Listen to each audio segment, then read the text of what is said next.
রাতের অন্ধকারে মুসলিম অধ্যুষিত এলাকায় বাড়িতে প্রবেশ করে ভাঙচুর, লুটপাট এবং গালিগালাজ করার অভিযোগ বিএসএফ এর বিরুদ্ধে।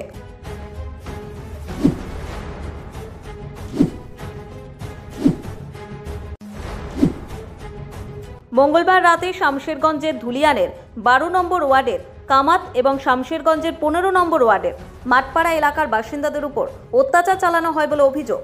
পুলিশের সহযোগিতা নিয়ে বাড়িঘর ভাঙচুরের পাশাপাশি যাবতীয় আসবাবপত্র সহ সবকিছু ভেঙে ফেলে দিয়েছে বিএসএফ। শুধু তাই নয়, রাতে অকথ্য ভাষায় গালিগালাজ এবং মারধরের ভয় আতঙ্কে বাড়িঘর ছেড়ে অন্যত্র আশ্রয় নিচ্ছেন বাসিন্দারা। আমরা যাবো কোথায়, থাকবো কোথায়? আমার স্বামী নাই বাড়িতে, যেহেতু আমার বাড়িতে স্বামী নাই, আমি খাওয়া কোথায় থেকে? এখন কোথায় যাবো ওটাও ডিসাইড করতে পারি না। বাচ্চা ছেলেদের কান্না দেখে থাকতে পারি না। মা গুলা এরকম ভাবে কাঁদছে, অজ্ঞান হয়ে যাচ্ছে। হসপিটাল নিয়ে যাওয়ার রাস্তা নাই যে হসপিটাল নিয়ে যাই। বাচ্চাদের খাওয়ারও দিতে পারছি না। ঘর থেকে যে বের হবে তাও বেশ আমরা তারছে। আমার মেয়ে নিজে বাণিজ্য স্কুলে ভর্তি ছিল শুক্রবারের দিন, আমরা আনতে গেলাম তো আমার ইট ছুঁড়ে মেরেছে। দেখেন কালকে রাতে একটার সময় এসে 1-1:30 বাজছে, ওরকমই বাজবে, এখানে এসে ভাঙচুর করে আমার ঘর গয়না ছিল, টাকা ছিল, সবই লুট করে নিয়ে গেছে কেন্দ্র বাহিনী। এভাবে যদি হয় তো আমরা কীভাবে বাস করব? আমরা প্রশাসন কাছে আমরা বিচার চাই, মানে আমাদের আমরা ভালো মতন থাকতে পারি, শান্তির মতো থাকতে পারি, কোনো আমাদের অসুবিধা না হয়। এদিকে বুধবার সকালে ধুলিয়ানের একটি দোকানে আগুন লেগে যাওয়ার খবর আসে। ধুলিয়ান পৌরসভার ভাইস চেয়ারম্যান সুমিত সাহা দাদার দোকানে আগুনের ঘটনা ঘটে। এক শ্রেণীর মিডিয়াও সেই আগুনকে সাম্প্রদায়িক রূপ দেওয়ার চেষ্টা করে, যদিও পুলিশ এবং স্থানীয়রা স্পষ্ট জানিয়ে দেয় কোনো রকম সাম্প্রদায়িক অঘটন ঘটেনি। একটি দোকানে আগুন লেগেছিল, সেটা একেবারে শর্ট সার্কিট থেকে। বাড়ি ছেলে পালাচ্ছি যেন আমাদের গ্রামে শান্তি শৃঙ্খলা বজায় রাখার জন্য, কিন্তু ওরা চাইছে যে শান্তি শৃঙ্খলা বজায় রাখবে না। কিন্তু এটা কি হচ্ছে যে আমরা অনেক কিছু ভাবনা চিন্তা করে শান্তি শৃঙ্খলা হচ্ছে না, তাই জন্য আমরা গ্রাম ছেড়ে পালাতে বাধ্য হচ্ছি। কেন বলতে রাতভর গোটা রাত জেগে আমরা থাকছি আতঙ্কিত হয়ে। রাত্রেবেলা বিএসএফ গুলো এসে, পুলিশ প্রশাসন এসে, ক্যাজুয়াল ড্রেসে এসে দরজা ভেঙে গ্রেফতারিকে নিচ্ছে। কিন্তু আমার কথা হলো যে যারা দুষ্কৃতী তাদেরকে ভালো করে লাও, দরজা ভেঙে গ্রেফতার করে বাড়ি ঘর লুট করে নিয়ে যাচ্ছে। এটা কিন্তু প্রশাসনের দিক থেকে আমাদের অনুরোধ যে আপনারা যারা দুষ্কৃতী আছে তাদেরকে ধরা উচিত। আম লোককে 200টার লেগে আম লোককে 2000 লোককে পরেশানি করতে হচ্ছে। তাহলে আপনাদের প্রশাসনের অনুরোধ, এটা আপনারা দয়া করে অ্যাকশনটা নিন। তখন কোথায় থাকবেন আপনারা ভাই? আমাদের কোনো দায় নেই, ভাবছি গ্রাম ছেড়ে চলে যাবো। এত আতঙ্কিত আর থাকা যায় না। শামশেরগঞ্জের 15 নম্বর ওয়ার্ডের মাঠপাড়া এলাকার বেশ কিছু পরিবারের উপর রাতের অন্ধকারে আক্রমণ করা হয় বলে অভিযোগ। স্থানীয়রা জানান, একবার তাড়াহুড়া করে ঢুকে গেছে, ঢুকে যাওয়ার পর দরজা সবকে ভাঙচুর করে আমার দুটো ভাইকে ধরে নিয়ে গেছে, দিয়ে তারপর সব গয়না গাঠি সবকিছু ভেঙে চুরে ঠিক লাগিয়ে দিয়েছে। আর আমাকে মেরেছে। আমার ছেলেদের তো আইন নাই মেয়েদের গায়ে হাত দেওয়ার, তাহলে কিসের জন্য এইভাবে এরকম গালাগালি করেছে, আমাকে মারধর করেছে। আমাদের বাড়িতে কেউ ছিল না, আমি একাই ছিলাম, দিয়ে আমাকে এরকম করে মেরেছে। পুলিশের কেন্দ্র বাহিনীগুলো আমাকে মেরেছে। কি চাইছেন? আমরা কি চাইবো? আমরা শান্তি চাই। কটার দিকে আপনারা জানতে পারছেন কি বাড়ি ছেড়ে কেন যাবো না? ছোট ছোট বাল বাচ্চা কি খাবো? এই 5 দিন 6 দিন থেকে যে চালাচ্ছে কি খাবে? আমাদের স্বামীর ইনকাম নাই, আমার ছোট ছোট ছেলে আছে, কোথায় যাবো? বাড়িও থাকতে পারছি না। রাত্রে আসছে বিএসএফ নিয়ে, কি পুলিশ আসছে, বিএসএফ আসছে, কি বলছে কিছু বললে গেলে ফায়ার করবো, পুড়িয়ে দিব, গায়ে বাড়ি ঘরকে আগুন লাগিয়ে দিব। তো কোথায় যাবো?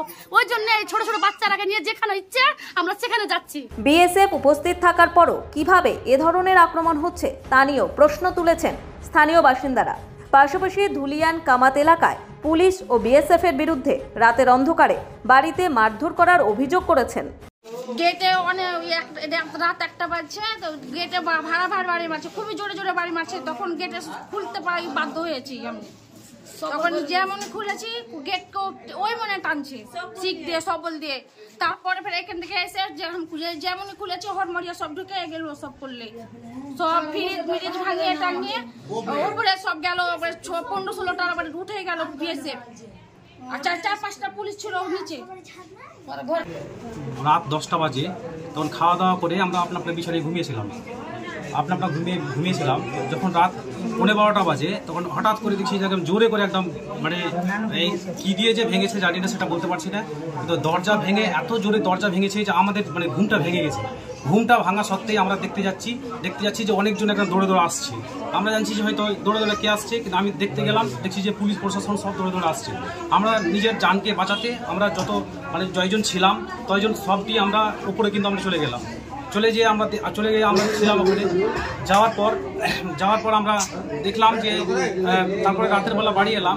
বাড়ি আসার পর দেখছি যে আমাদের বাড়িতে সব মানে প্রত্যেকটা রুমেই শোকেস থেকে, আলনা থেকে, তারপরে আমাদের ওই একটা রুমের মোটামুটি 3.5 থেকে 4 লাখ টাকা মতন টাকা নিয়েছে, গহনা নিয়েছে। গহনা নেওয়া সত্ত্বেও নিচে 2টো বাইক আছিল, বাইক ভেঙেছে। দুটো বাইককে এমন করে ভেঙেছে মানে দেখার মতন নয়। তাছাড়া যে আমাদের বিড়ির ব্যবসা, আমাদের বিড়ির যতগুলো বিড়ি ছিল বিড়িকে ছিন্ন ভিন্ন করে দিয়েছে। হয়েছিল বলতে আমি বর্তমানে যে এরকম অক্ষম মানুষ, আমার পা এই দুর্ঘটনাতে এরকম হয়ে যায়।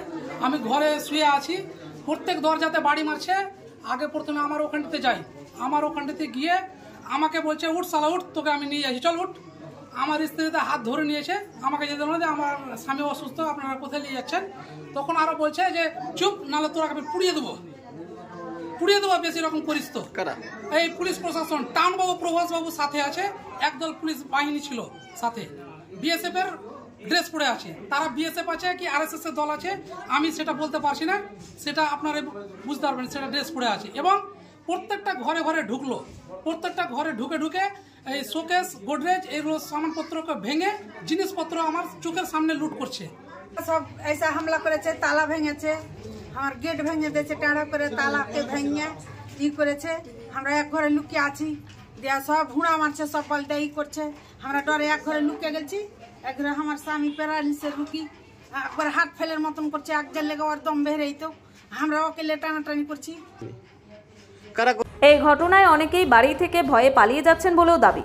যদিও জঙ্গিপুরের পুলিশ সুপার আনন্দ রায়ের দাবি, কোনো রকম অপ্রীতিকর ঘটনা আর নতুন করে ঘটেনি, গুজব ছড়ানো হচ্ছে। পরিস্থিতি সম্পূর্ণ নিয়ন্ত্রণে, এলাকা একেবারে শান্ত বলেই জানিয়েছেন তিনি। বিজেপি ভুল ব্যাখ্যা করছে। আসলে পালাবার কারণ হলো তাদের বাড়িতে রাতে অনেকগুলো পুলিশ ও বিএসএফ গিয়ে হামলা করে অনেক ক্ষতি করেছে, তাই সবাই আতঙ্কিত। ব্যুরো রিপোর্ট, নিউজ দিগন্ত বার্তা।